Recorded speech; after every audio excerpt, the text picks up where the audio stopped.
Salut la team, c'est Pierre de Phone Android. J'espère que vous avez passé un bel été ou que vous passez un bel été. Et nous, on se retrouve pour une nouvelle vidéo sur un produit qui sort un petit peu des sentiers battus. Ce produit, c'est le Galaxy Z Fold 4. On a déjà fait une vidéo sur le Galaxy Z Flip 4 qui a été annoncé en même temps. Et donc là, on va s'intéresser à l'autre téléphone pliable de Samsung ou pliant, ça dépend des gens. Et le voilà, il est là le Fold. Regardez, hop, le Galaxy Z Fold 4. Ouais, effet de mise en scène, Spielberg en sueur. Donc on va un petit peu disséquer, voir ce qu'il vaut. Et ça y est, il est disponible en vente. Il est vendu à partir de 1799 €. Ouais, c'est cher, c'est même très très cher. Faut vendre un rein pour s'en offrir un, mais bon, c'est le même prix que le Galaxy Z Fold 3. Et on va voir un petit peu, on va disséquer, voir ce qu'il y a de nouveau par rapport au Z Fold 3, parce que c'est vrai que ce Z Fold 4, il fait qu'améliorer une formule qui marche déjà très bien, mais on va voir que Samsung voilà, a peaufiné quelques petites choses, mais grosso modo, hein, pour la faire courte, on a quand même le même téléphone avec quelques petits trucs qui changent. Donc on va commencer tout de suite en regardant le design de ce Galaxy Z Fold 4.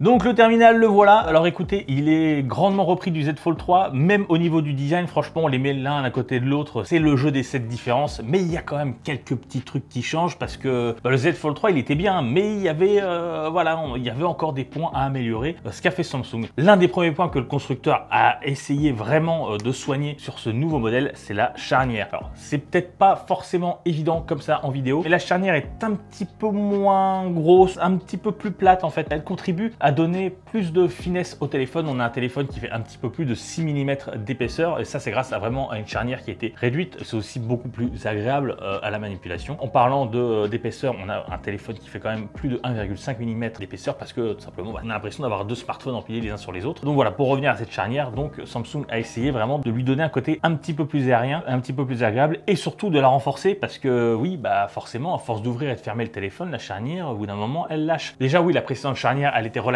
solide, mais il y a eu quelques soucis quand même avec les Z Fold 2, les Z Fold 3. Là, Samsung promet quand même quelque chose de beaucoup plus fiable. Nous, ça fait un petit peu plus d'une semaine qu'on se sert du téléphone, donc on peut pas encore dire si la charnière est plus fiable ou non. Ça faudra voir pour le coup au fil des mois. Donc là pour l'instant on croit Samsung sur parole, on espère que les promesses seront tenues. D'autres petites choses qui changent et ça on le perçoit pas forcément au premier coup d'œil et même en mettant le Z Fold 4 à côté du Z Fold 3 c'est pas évident, ce sont les ratios d'écran. Rien que pour l'écran extérieur on a une dalle qui est légèrement plus large, on change un petit peu de ratio, c'est beaucoup plus pratique pour taper des messages parce que c'est vrai que l'écran était un petit peu plus allongé, avec nos gros doigts c'était un peu compliqué, mais ça reste quand même un écran qui est axé sur la longueur simplement parce que c'est beaucoup plus facile de l'utiliser à une main. On va voir ça tout à l'heure, mais voilà, ça c'est l'écran qui permet d'utiliser le téléphone comme un téléphone tout simplement. Mais on a un deuxième écran à l'intérieur et oui, c'est la particularité du Z Fold 4. Et là encore, le ratio a été revu. On est en format 6/5e, ce qui veut dire que c'est un format qui tend un petit peu plus vers le carré. Pour résumer, on peut dire que c'est un ratio un petit peu plus universel qui s'adapte beaucoup plus au travail, aux multitâches, quand on ouvre plusieurs fenêtres ou alors à différentes applications, mais aussi qui est parfait pour jouer ou regarder des vidéos. Ça reste du détail, mais on apprécie quand même que Samsung modifie légèrement ces petits points là pour rendre le téléphone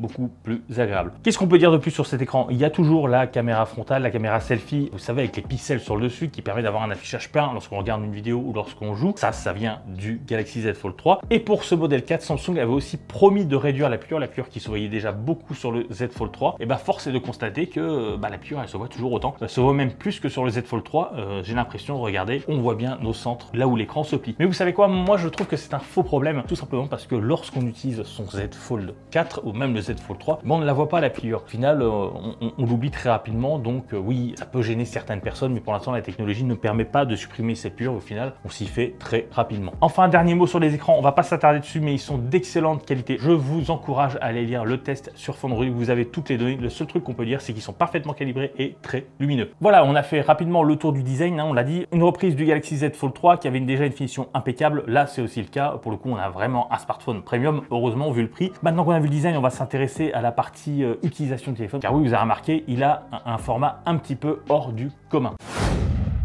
Lorsque le premier Galaxy Z Fold est sorti en 2019, c'est vrai que l'écran pliable déjà a impressionné tout le monde, mais c'était un petit peu gadget. Mais au fil des années, au fil des téléphones, Samsung a vraiment amélioré sa copie en donnant un vrai corps, une vraie raison d'exister à cet écran pliable, et que ce soit pas juste un gadget. Et là, pour le coup, le Galaxy Z Fold 4, c'est un petit peu le summum de la formule. Déjà que le Galaxy Z Fold 3 était très bon à ce niveau-là. On a plus qu'un gadget, on a plus qu'un téléphone à écran pliable. On a vraiment un produit hors du commun. On peut le dire, hein, extraordinaire dans le premier sens du terme. En fait, on n'aborde pas ce Galaxy Z Fold 4 comme on aborde un autre téléphone. On a vraiment deux objets en un téléphone et une tablette. Car oui, l'écran à l'intérieur fait 7,6 pouces, hein, c'est la taille d'une petite tablette. Et donc, on a vraiment quelque chose qui sort de l'ordinaire, encore une fois. Pour accompagner ce format, Samsung a vraiment mis le paquet sur la partie logicielle. On a Android 12 dessus, évidemment, et la surcouche One UI qui s'adapte vraiment parfaitement à ce format et surtout à la pliure d'écran. Ce téléphone, regardez, on a quand même un format qui est très particulier avec une pliure au centre. Le logiciel accompagne parfaitement le format. Lorsqu'on lance une application, lorsqu'on utilise le téléphone, on voit que Samsung a vraiment pensé à toutes les utilisations. On se fait souvent cette réflexion qui dit ah tiens, c'est malin ça, ils y ont pensé avant nous, et au final tout est simple, intuitif, et c'est vraiment une surcouche qui accompagne parfaitement l'utilisation aussi bien grand format que pliable. Tenez, regardez, pour que vous compreniez bien, je vais vous montrer 2-3 exemples. Alors déjà, hop, je prends le téléphone, on remarque premièrement que la barre des boutons logiciels en bas, elle est située en bas à droite, ce qui permet d'accéder aux boutons beaucoup plus simple. Mais je vais vous montrer, regardez, je vais ouvrir une application, Google Chrome, j'arrive directement sur phone Android,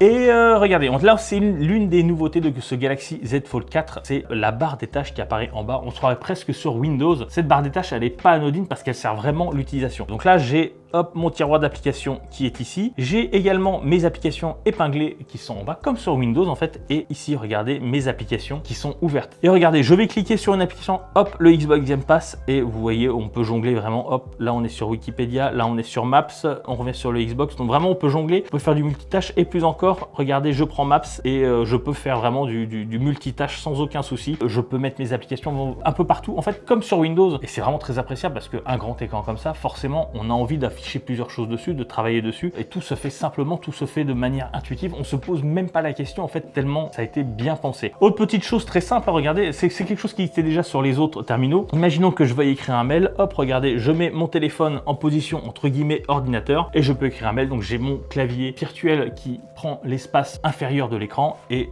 donc mon texte qui prend l'espace supérieur. Et là, vous avez remarqué aussi peut-être, c'est un petit détail, hein, mais avant sur les Galaxy Z Fold, on pouvait utiliser que le clavier Samsung, le clavier par défaut, parce que c'était celui qui était adapté au Fold forcément. Mais là voilà, il y a d'autres claviers maintenant. Regardez, moi j'utilise Gboard. On a vraiment quelque chose d'assez simple d'utilisation et d'assez abouti en fait. Et là-dessus, c'est vraiment un chapeau bas de la part de Samsung. En plus, la plupart des applications sont maintenant adaptées. Par exemple, Spotify, j'ai une interface qui est adaptée au Fold, donc ça permet, voilà, on n'a pas l'impression d'avoir quelque chose d'un peu bizarre avec des applications qui sont tirées. Non, non, pour le coup, vraiment Samsung a fait du très bon boulot. Même pour les jeux, hein, quand on a un écran comme ça, forcément on a envie de lancer quelques jeux, et la quasi-totalité des jeux récents, je pense à Diablo, je pense à Genshin, je pense à Wild Rift, et ben ils sont adaptés à ce format d'écran, et c'est vraiment un vrai plaisir de faire du gaming sur ce Galaxy Z Fold 4. On a parlé de l'écran à l'intérieur, mais quand même un petit mot sur l'écran à l'extérieur, parce qu'au final, avant d'utiliser le Z Fold, quand on l'a jamais manipulé, on se dit que cet écran, bon, ça servira vite fait, juste pour regarder une notification et pourquoi pas regarder ses mails. Non, non. Là, on est vraiment sur un écran qui est vraiment utile. Lorsqu'on utilise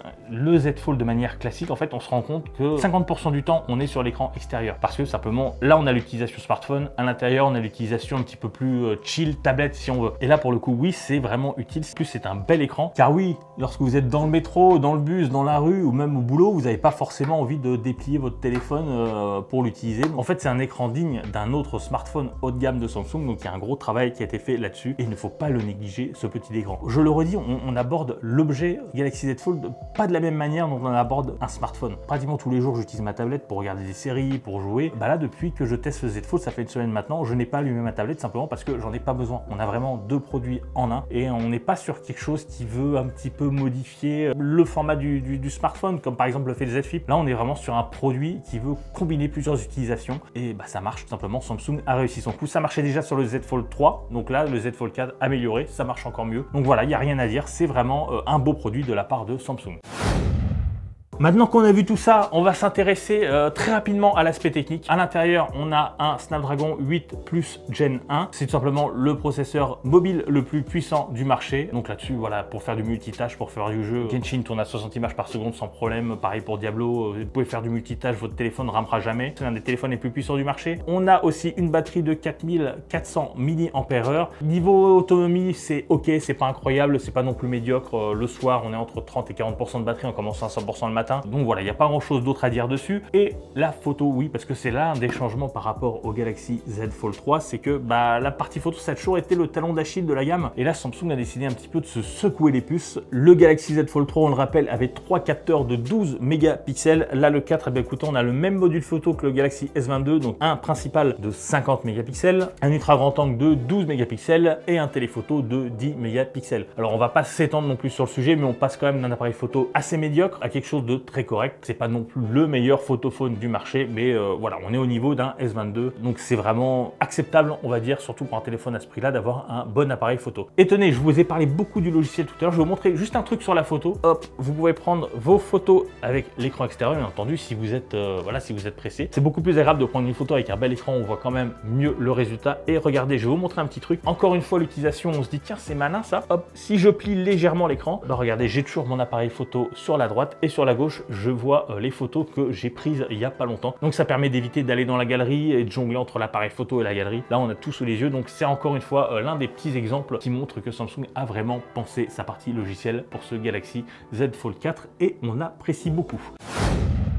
Donc au final, qu'est-ce qu'on peut dire de ce Galaxy Z Fold 4? Écoutez, comme le Z Fold 3, c'est un produit d'avant-garde, c'est un produit premium et c'est un produit qui techniquement est quand même assez bon. On apprécie que l'appareil photo a été remis au niveau, mais aussi on apprécie évidemment tout l'aspect technique qu'il y a derrière, les super écrans, la puissance qui est là. Mais bien entendu, c'est pas ça qui fait la particularité du téléphone. La particularité du téléphone, c'est bien ces deux écrans, c'est bien son format qui change totalement la manière d'utiliser son smartphone. Et oui, c'est vraiment quelque chose d'intéressant. Oui, c'est difficile de revenir à un smartphone normal après avoir goûté au Fold. Et là, pour le coup, Samsung nous offre une expérience vraiment exaltante presque. On a réellement un produit qui est intéressant à utiliser et donc chapeau bas Samsung qui vraiment nous offre un super produit. Mais cependant, oui, il y a le sujet qui fâche, le prix. 1800 €, faut les sortir quand même, faut les cracher et c'est vrai que c'est pas donné à tout le monde. On est quand même sur un produit ultra premium, vraiment ultra premium, mais c'est le format qui veut ça. On a vu, hein, il y a d'autres constructeurs qui se lancent sur ce format. Donc avec la petite guéguerre, on espère que les prix vont baisser dans les prochaines années parce que